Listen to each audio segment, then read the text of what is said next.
शहर की लुगाई गांव को आई। मधु शहर में रहने वाली पढ़ी लिखी मॉडर्न लड़की है। वो और पवन साथ कॉलेज में पढ़ते थे। धीरे धीरे उन दोनों में प्यार हो गया। पर पवन गांव में रहने वाला एक साधारण सा लड़का है। मधु के पिता हमेशा उसे ये बात कहकर ताना देते हैं। तुम वहां गांव में कैसे एडजस्ट करोगी? शादी करके तुम गांव तो चली जाओगी, पर अपनी सारी मॉडर्न सोच और चीजें यहाँ शहर में ही रख कर जाना। ये सुनकर मधु को बहुत गुस्सा आता है। तो क्या हुआ अगर वो लोग गांव के हैं? मैं वहां जाकर उस घर को बिल्कुल शहर की तरह बना दूंगी। शाम होते ही मधु पवन को वीडियो कॉल करती है। अच्छा हुआ तुमने वीडियो कॉल कर लिया। हाँ, मैं तुम्हें आज अपनी माँ से मिलाता हूँ। अरे बिट्टू, क्या कर रहा है? ये क्या है? दूर करना इस टुनटुने को। जाने कौन दिख रहा है इसमें तो।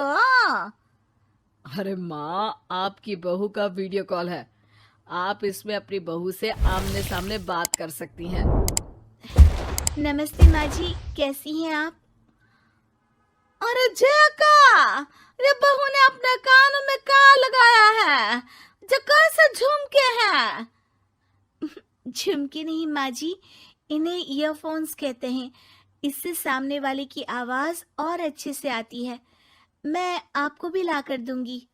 अरे नहीं नहीं, हमें नहीं ना चाहिए। हमारा कान बिल्कुल ठीक है। हाँ। माँ जी की ये बातें सुनकर मधु को अपने पिता की बातें याद आ जाती है और वो उसी वक्त ये ठान लेती है कि वो अपने ससुराल को एकदम मॉडर्न ससुराल बनाकर रहेगी। कुछ दिन बीत जाते हैं। पवन और मधु की शादी हो चुकी है।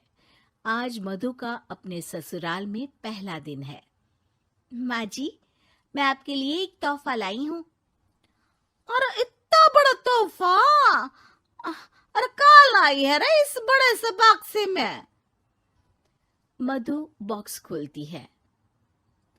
ये क्या है? ये वैक्यूम क्लीनर है। मैंने आपको झाड़ू लगाते हुए देखा तो सोचा अब आपका काम आसान हो जाएगा। अरे वाह बहू वाह, तूने मुझे झाड़ू लगाते हुए देखा तो तू मेरा हाथ से झाड़ू लेकर खुद भी तो लगा सकती थी ना। पर नहीं, तूने तुझे मशीन लाकर मेरे हाथ में दे दी कि यह काम हमेशा मैं ही करूं। ये आजकल की शहरी छोरियां बिल्कुल नहीं बदलेगी। मधु को मन ही मन गुस्सा आता है, पर फिर भी अपना गुस्सा भूलकर मधु माजी को वैक्यूम क्लीनर इस्तेमाल करना सिखाती है। अगले दिन मधु सुबह उठती है तो ये आंगन में से कैसी आवाजें आ रही हैं? मधु दौड़ती दौड़ती आंगन में जाती है और देखते ही चौंक जाती है। अरे माँ जी, ये आप क्या कर रही हैं? और वो क्या है ना, सुबह मैं जब कुएं से पानी निकाल रही थी तो मेरे कान की बाली उसमें गिर गई थी। तो ये तेरा वैक्यूम ना सारी चीजें अपनी तरफ खींच लेता है ना, तो मेरी बाली भी तो निकाल ही देगा। उसी की कोशिश कर रही हूँ, पर न जाने क्यों अब ये चालू ही नहीं हो रही तेरी मशीन। अब वो चालू होगी भी नहीं। पर अब कुएं में से पानी निकाल क्यों रही थी? अरे कमाल करती हो ना बहू। पीने के लिए पानी क्या तेरे मायके से लाऊं मैं? अरे कुएं से ही तो निकालना पड़ता है। हाँ, पीने के लिए पानी, और वो भी कुएं से। मधु दिमाग लगाती है और थोड़ी ही देर में घर में वाटर प्यूरिफायर लगवा देती है। ये देखिए माँ जी, इसमें बस एक बार पानी भर देंगे तो नल में पानी साफ होकर बाहर आएगा। अरे वाह रे बहू, ये तो बहुत ही बढ़िया चीज है। रात हो जाती है।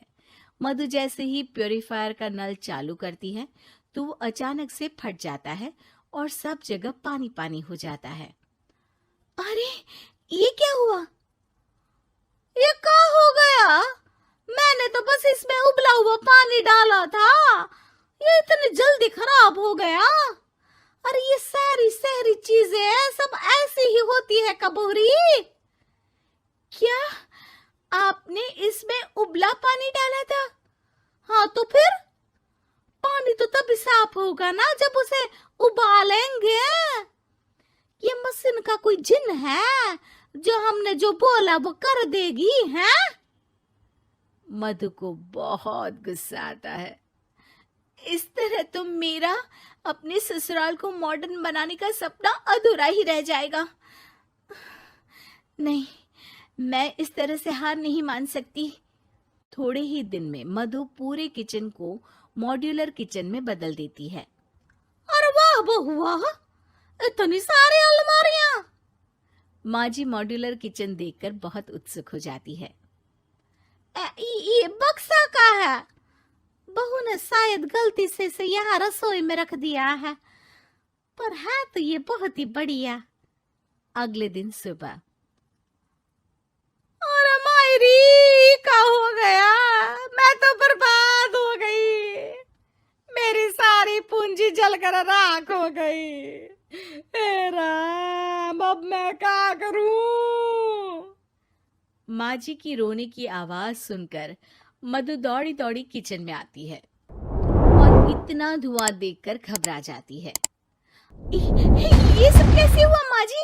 ये आग कैसे लगी?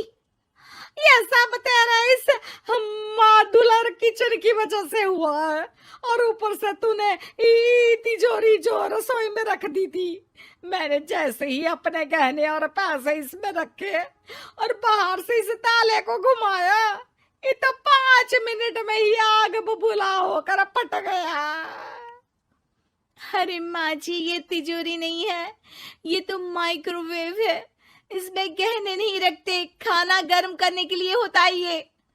और ये जो आपने घुमाया ना, ये ताला नहीं है, आपने इसके टेम्परेचर को फुल कर दिया, इसलिए ये फट गया। माँ जी और जोर जोर से रोने लगती है।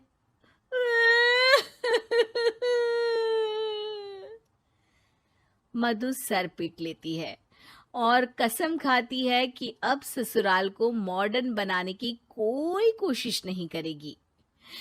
मुझे माफ कर दीजिए माँ जी, आप जैसी हैं वैसी ही ठीक है। मधु को अपने पिता की कही बात याद आ जाती है और मधु वापस घर और किचन को पहले जैसा ही कर देती है।